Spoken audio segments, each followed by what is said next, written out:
Well, what we're trying to diagnose here is an air conditioning system that probably should be running and it's not. It's low on refrigerant, but it should have enough in it to be actually kicking and short cycling the compressor. As you can see, the compressor is doing nothing. Fords have a notorious problem. There's a switch right here. This is your low side switch. They're notorious for going bad. So what you do to check them is you try your best not to break this. You can use a screwdriver, but I don't suggest it because you'll break it.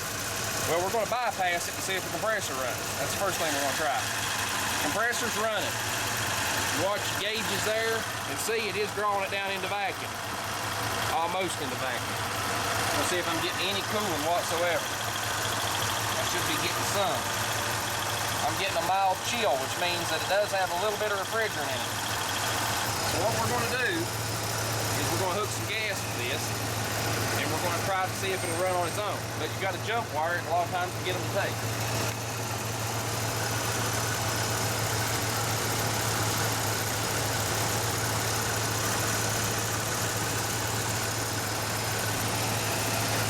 Here's your standard 30-pound refrigerant cylinder. You have to use an adapter to use regular lines like you use for home heating and air. You have to put an adapter on it. This is not 134A specific line set that I've got here. And as you notice, run into this a lot too. The truck's too tall. Did a little added height here. Bag of sand, see if that can get us up enough to hook it up. It should. We cheat and go through the top.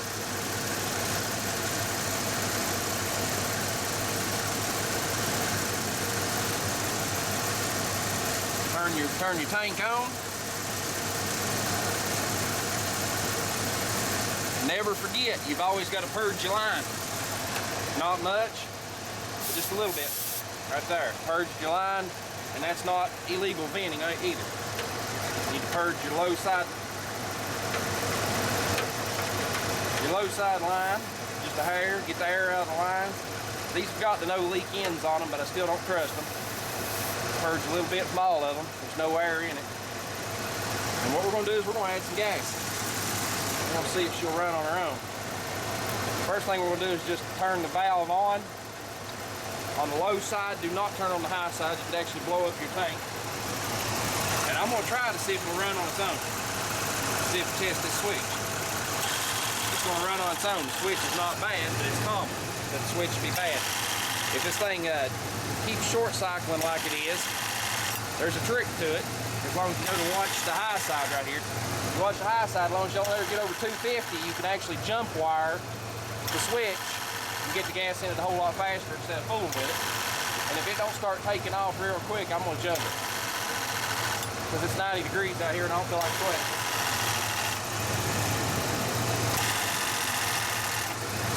I believe it's going to do it on its own to save me the grief.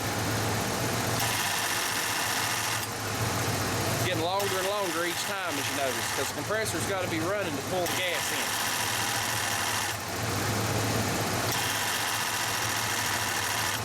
Once it gets where it runs about 10 seconds, I'm going to give it a shot of liquid by turning the tank upside down.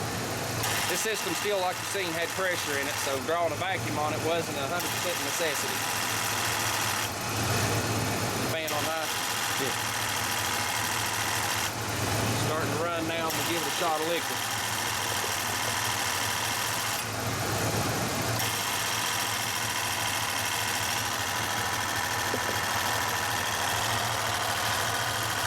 May have to give this system a shot of oil. I don't like the sound of the compressor either. Let's turn the valve off and see what it's doing.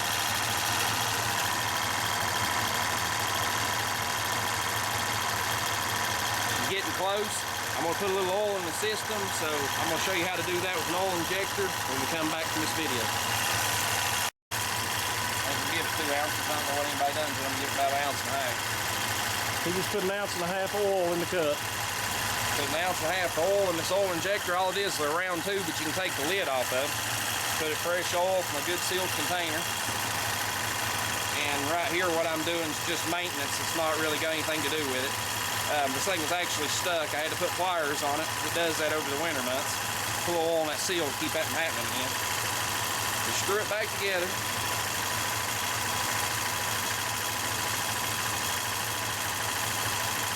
it up good. Hook it back to my gauge set. If you're using those little pop top cans, this is the same difference, except this is a cheaper way of doing it. And then to purge the air out of this is a bit tricky. You turn the gas back on. This is a valve, man, the lens broke off, or whatever. You turn this valve back on, which puts it back to the system. And you have to purge it this way. Use the gas from the system to actually purge it. Purge the air from the cylinder. Real simple. And then we're going to turn the gas back on, and that'll shoot that oil right into the system. Oil's already in the system. The compressor should change tone when that gets through the system. Quieten down just a little bit, you can hear it. Ford compressors are notoriously loud, but this one's been converted by somebody and they probably didn't flush it and get all the mineral oil out of it, so we don't know what we're dealing with. I put like 1.5 ounces in it, so we're doing pretty good. We're getting up around 40, which means this thing should be cool. She's sweating. Good sign, we got water.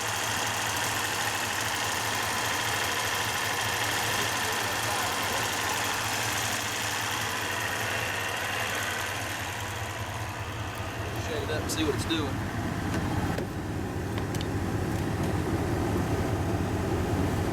It's blowing decent.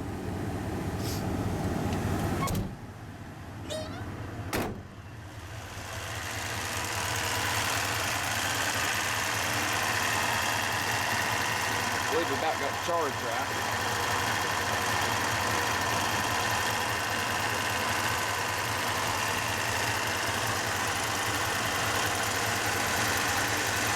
And she's cooling down now. The trick to recharging air conditioning systems, max fan or max AC, fan full blast, and close the vehicle. When it's hot like it is today, you're gaining heat from the condenser and heat from the radiator all at the same time, so it tends to overheat the system some. As you can see, the high side's up to 275 range. 134A cools good around 225. Like I said, we're setting an idle and we're showing about 40, which is thereabouts right for converted system. Converted 12 systems do not do great for 134. They work, but they don't work great. But anyway, that's how to revive your air conditioning system in the real world. So I guess that'll end this video. See y'all.